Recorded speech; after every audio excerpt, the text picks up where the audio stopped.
वाली राम संवाद। वाली को पृथ्वी पर गिरते देख राम और लक्ष्मण उसके पास जाकर खड़े हो गए। जब वाली की चेतना लौटी और उसने दोनों भाइयों को अपने सम्मुख खड़े देखा तो वह कठोर शब्दों में बोला, हे रघुनंदन, आपने छिपकर जो मुझ पर आक्रमण किया, उससे आपने कौन सा गुण प्राप्त कर लिया? किस महान यश का उपार्जन कर लिया? यद्यपि तारा ने सुग्रीव की और आपकी मैत्री के विषय में मुझे बताया था, परंतु मैंने आपकी वीरता, शौर्य, पराक्रम, धर्मपरायणता, न्यायशीलता आदि गुणों को ध्यान में रखते हुए उसकी बात नहीं मानी थी और कहा था कि न्यायशील राम कभी अन्याय नहीं करेंगे। आज मुझे ज्ञात हुआ कि आपकी मति मारी गई है। आप दिखावे के लिए धर्म का चोला पहने हुए हैं, वास्तव में आप अधर्मी हैं। आप साधु पुरुष के वेश में एक पापी हैं। मेरा तो आपके साथ कोई बैर भी नहीं है। फिर आपने ये क्षत्रियों को लजाने वाला कार्य क्यों किया?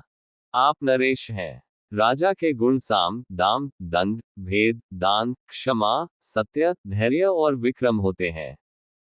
कोई राजा किसी निरपराध को दंड नहीं देता। फिर आपने मेरा वध क्यों किया है?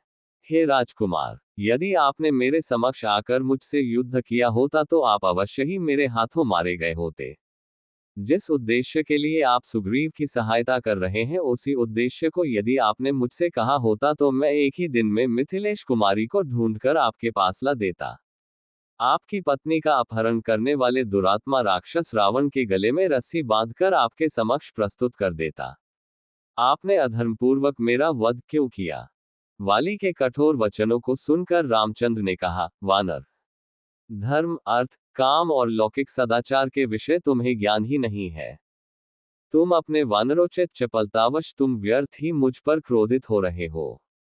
मैंने तुम्हारा वध अकारण या व्यक्तिगत बैरभाव के कारण से नहीं किया है। सौम्य, पर्वतों, वनों और काननों से युक्त संपूर्ण भूमंडल इक्ष्वाकु वंश के राजाओं की है। इस समय धर्मात्मा राजा भरत इस पृथ्वी का पालन कर रहे हैं।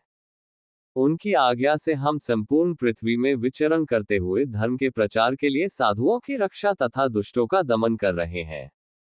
तुमने अपने जीवन में काम को ही प्रधानता दिया और राजोचित मार्ग पर स्थिर नहीं रहे। छोटा भाई, पुत्र और शिष्य तीनों पुत्र तुल्य होते हैं। तुमने इस धर्माचरण को त्याग कर अपने छोटे भाई सुग्रीव की पत्नी रुमा का हरण किया, जो धर्मानुसार तुम्हारी पुत्रवधू हुई। उत्तम कुल में उत्पन्न क्षत्रिय और राजा का प्रतिनिधि होने के कारण तुम्हारे इस महापाप का दंड देना मेरा कर्तव्य था। जो पुरुष अपनी कन्या, बहन अथवा अनुजवधू के पास कामबुद्धि से जाता है, उसका वध करना ही उसके लिए उपयुक्त दंड माना गया है। इसीलिए मैंने तुम्हारा वध किया। वानर श्रेष्ठ, अपने इस कार्य के लिए मेरे मन में किसी प्रकार संताप नहीं है। मैंने तुम्हें तुम्हारे पिछले पापों का दंड देकर आगे के लिए तुम्हें निष्पाप कर दिया है। अब तुम निष्पाप होकर स्वर्ग जाओगे। राम का तर्क सुन वाली ने हाथ जोड़कर कहा, हे राघव, आपका कथन सत्य है। मुझे अपनी मृत्यु पर दुख नहीं है। मेरा पुत्र अंगद मुझे अत्यंत प्रिय है और मुझे केवल उसी की चिंता है। वह अभी बालक है। उसकी बुद्धि अभी परिपक्व नहीं हुई है। उसे मैं आपकी शरण में सौंपता हूँ। आप इसे सुग्रीव की भांति ही अभय दें, यही आपसे मेरी प्रार्थना है। इतना कहकर वाली चुप हो गया और उसके प्राण पखेरु उड़ गए।